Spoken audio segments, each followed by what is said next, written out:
ഞാനിന്ന് ലാക്റ്റേറ്റിംഗ് മദേഴ്സിന് വേണ്ടിയിട്ടാണ് ഒരു വീഡിയോ ചെയ്യുന്നത്. അപ്പോൾ നമുക്ക് വരുന്ന ലാക്റ്റേറ്റിംഗ് മദേഴ്സിൻ്റെ ഒരു കൺസേൺ എന്ന് പറയുന്നത് അവർക്ക് പാലില്ല, പാല് കുഞ്ഞിന് തികയുന്നുണ്ടോ, മതിയാവുന്നുണ്ടോ, വെയിറ്റ് കൂടുമോ, കുഞ്ഞിന് നന്നായിട്ട് പാല് കിട്ടുന്നുണ്ടോ, പാല് കുറവാണ് എന്നുള്ള കൺസേൺസാണ് കൂടുതലും ലാക്റ്റേറ്റിംഗ് മദേഴ്സ് വന്ന് പറയുന്നത്.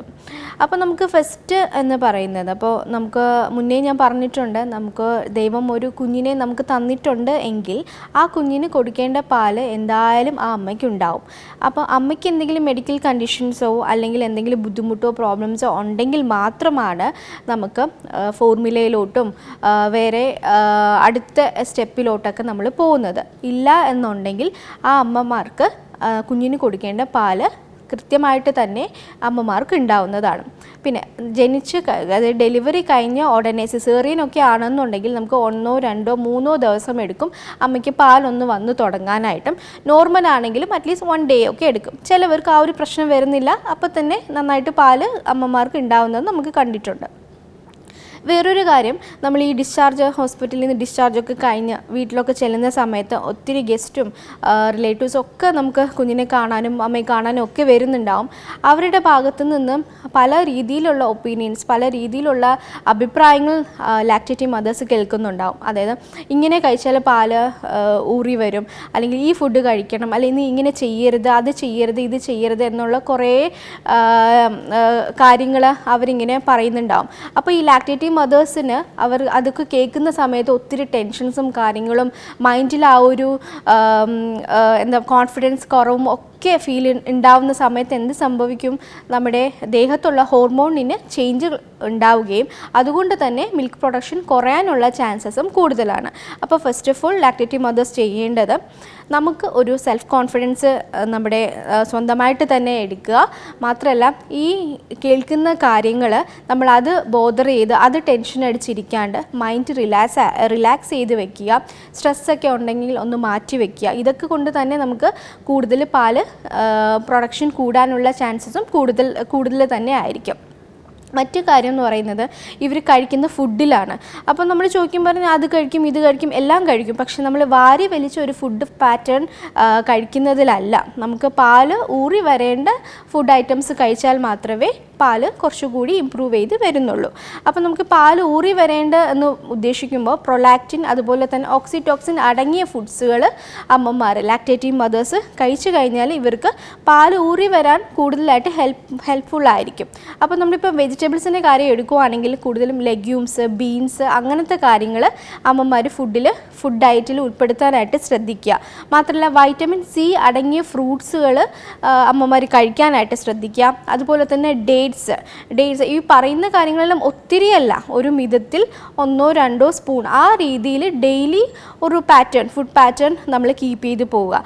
മാത്രമല്ല ചിലവർക്കൊക്കെ അറിയായിരിക്കും ഫെനുഗ്രീക്ക്, അതായത് ഉലുവയുടെ കഞ്ഞി അമ്മമാർ പാല് കൊടുക്കുന്ന അമ്മമാർ കുടിക്കുന്നത് വളരെയധികം നല്ലതാണ്. പാല് ഊറി വരാനുള്ള ചാൻസസും അതുപോലെ തന്നെ കൂടുതലായിട്ട് ഉണ്ടാവും. ഈ വേറൊരു ടിപ്പെന്ന് പറയുന്നത്, ഈ ഓരോ ഫീഡിൻ്റെ ഇടയ്ക്കും നമുക്കറിയാം ന്യൂബോൺസിന് 2-3 hours ഇടയ്ക്ക് നമ്മൾ ഫീഡ് ചെയ്തിരിക്കണം. അപ്പോൾ ഈ ഓരോ ഫീഡിൻ്റെ ഗ്യാപ്പ് ടൈമിൽ 4-5 ഗ്ലാസ്സസ് ഫ്ലൂയിഡ് എന്ന് ഞാൻ ഉദ്ദേശിക്കുന്നത് വെള്ളമാണ്. ഏത് വെള്ളമാണെങ്കിലും കരിക്ക് വെള്ളം കുടിക്കാം, അതുപോലെ തന്നെ തിളപ്പിച്ചാറിയ വെള്ളം, എന്തായാലും ഫ്ലൂയിഡ് നമ്മൾ കുടിച്ചിരിക്കണം എന്നുള്ളതാണ്. അപ്പോൾ ആ ഒരു ടിപ്പ് നമ്മൾ സ്വീകരിക്കുകയാണെങ്കിൽ ഈ അമ്മമാർക്കുള്ള ക്ഷീണം, തളർച്ച അതൊക്കെ ഒന്ന് മാറ്റിയെടുക്കാനായിട്ട് നമുക്ക് സാധിക്കും. അതുപോലെ തന്നെ നമ്മൾ ഹോൾ ഗ്രെയിൻസ് എടുക്കുകയാണെന്നുണ്ടെങ്കിൽ ഓട്സ് വളരെ നല്ലൊരു കാര്യം തന്നെയാണ്. ഓട്സ് ഒരു ഫുഡ് ഡയറ്റ് പ്ലാനിൽ ഉൾപ്പെടുത്തുന്നതും നല്ലതാണ്. ഈ ഓട്സിൽ തന്നെ ബദാം, കാഷ്നട്ട് അങ്ങനത്തെ കാര്യങ്ങൾ, നട്ട്സ്, ആ വക നട്ട്സുകൾ നമ്മൾ അമ്മമാർ ലാക്റ്റേറ്റിംഗ് മദേഴ്സ് കഴിക്കുന്നതും വളരെ നല്ലതാണ്. ഈ നട്ട്സ് എന്നൊക്കെ പറയുന്നത് ഒത്തിരി കഴിക്കണം എന്നില്ല, ജസ്റ്റ് 2-3 നട്ട്സ് മാത്രം ഡെയിലി കഴിക്കുന്നത് വളരെയധികം നല്ലതാണ്. വേറൊരു ടിപ്പെന്ന് പറയുന്നത്, നമ്മൾ സാധാരണ ജീരകവെള്ളം അറിയായിരിക്കും. ആ ജീരകവെള്ളത്തിൽ ശർക്കര പാനി, അതായത് അതിൽ 1-2 സ്പൂൺ ഒഴിച്ച് ഡെയിലി മോർണിംഗ് അതൊരു റെഗുലർ റൊട്ടീനായിട്ട് ലാക്റ്റേറ്റിംഗ് മദേഴ്സ് മദേഴ്സ് എടുക്കുന്നത് വളരെയധികം നല്ലതായിരിക്കും. വേറൊരു കാര്യം, കഴിക്കാൻ പാടില്ലാത്തത്, അതായത് ഗ്യാസ് അടങ്ങിയ ഭക്ഷണങ്ങൾ അധികം ഈ ലാക്ടേറ്റിംഗ് മദേഴ്സ് കഴിക്കാണ്ടിരിക്കുന്നതാണ് ഏറ്റവും നല്ലത്. അപ്പോൾ അത് പറയുമ്പോഴത്തേക്കും ചിലവർക്ക് KFC പോലുള്ള ഐറ്റംസ് കഴിക്കാൻ ഇഷ്ടമായിരിക്കും. അതുപോലെ തന്നെ puffs, cutlet, bakery items, laddu, jalebi, അങ്ങനത്തെ ഒരുപാട് സ്വീറ്റ് അടങ്ങിയ ഐറ്റംസ്. മാത്രമല്ല ഈ ഗ്യാസ് അടങ്ങിയ ജ്യൂസസ് ഉണ്ട്, മിറിൻഡ, പെപ്സി, അങ്ങനത്തെ ജ്യൂസസ്, പപ്പടം, ഇതെല്ലാം ഈ പാൽ കൊടുക്കുന്ന അമ്മമാരൊന്ന് ഒഴിവാക്കുന്നത് വളരെയധികം നല്ലതായിരിക്കും. കാരണം അമ്മയ്ക്ക് ഗ്യാസ് വരാൻ ചാൻസ് ഇല്ല എങ്കിൽ കുഞ്ഞിന് ഗ്യാസ് വരാനുള്ള ചാൻസ് കൂടുതലാണ്. അതുകൊണ്ട് തന്നെ മോഷൻ കോൺസ്റ്റിപ്പേഷൻ ആവാനുള്ള ചാൻസസും കുഞ്ഞുങ്ങൾക്ക് വരാനുള്ള ചാൻസസ് കൂടുതലാണ്. പാൽ കുടിക്കാൻ മടി കാണിക്കും. പിന്നെ മാത്രമല്ല നേറ്റീവ് മെഡിസിൻസ്, അത് പണ്ട് മുതലേ നമ്മൾ ശീലിച്ച് വരുന്ന ഒരു കസ്റ്റം തന്നെയാണ്. പക്ഷേ അത് കഴിക്കണ്ട എന്നുള്ളത് ഒരു ഒപ്പീനിയൻ ഞാൻ പറയുന്നില്ല, പക്ഷെ കഴിക്കാം. ജസ്റ്റ് 1-2 മാസം ഒന്ന് വെയിറ്റ് ചെയ്യാന്നുള്ളത്. കാരണം ആദ്യം കുഞ്ഞിന് പാല് മാത്രം നമ്മൾ കൊടുത്തുകൊണ്ടിരിക്കുന്ന ഒരു സ്റ്റൊമക്കാണ് അല്ലേ. അപ്പോൾ ഒരു 6 months വരെ ബ്രസ്റ്റ് മിൽക്ക് മാത്രമാണ്. അപ്പോൾ ഈ നേറ്റീവ് മെഡിസിനൊക്കെ കഴിക്കുന്നത് വഴി ചിലപ്പോൾ ചില കുഞ്ഞുങ്ങൾക്ക് ആ ഗ്യാസ് ഫോർമേഷനൊക്കെ, അപ്പോൾ കാരണം ഒത്തിരി ഇലകളും ഒക്കെ ചേർന്നിട്ടാണ് ഈ നേറ്റീവ് മെഡിസിൻ വരുന്നത്. അപ്പോൾ ചില ഇലകളിലൊക്കെ ഗ്യാസ് ഫോർമേഷൻ ഉണ്ടാകും. മാത്രമല്ല ഈ പാലിൻ്റെ ടേസ്റ്റും ചിലപ്പോൾ അതൊരു ഡിഫറെൻ്റ് ആയിട്ട് കുഞ്ഞിന് ഫീൽ ചെയ്യാനുള്ള ചാൻസസും കൂടുതലാണ്. അതുവഴി ചിലപ്പോൾ പാല് കുടി നിൽക്കാനും അല്ലെങ്കിൽ കണ്ടിന്യൂസ് കുടിച്ചുകൊണ്ടിരിക്കുന്ന കുട്ടി പെട്ടെന്നൊന്ന് സ്റ്റോപ്പ് ചെയ്യാനും ഒക്കെ ചാൻസസ് കൂടുതലായിരിക്കും. അപ്പോൾ അതുകൊണ്ട് അതിലും നമ്മളൊന്ന് ശ്രദ്ധിക്കുക. ബാക്കി ഈ പറഞ്ഞ ഫുഡ് ഐറ്റംസ്, ഡേറ്റ്സ്, ഇഷ്ടംപോലെ വെള്ളം കുടിക്കുക. അപ്പോൾ സിസേറിയനെ കാണുന്നുണ്ടെങ്കിൽ ചിലവർ വെള്ളം കൊടുക്കത്തില്ല. അപ്പോൾ അങ്ങനെയൊന്നും ചെയ്യാൻ പാടില്ല.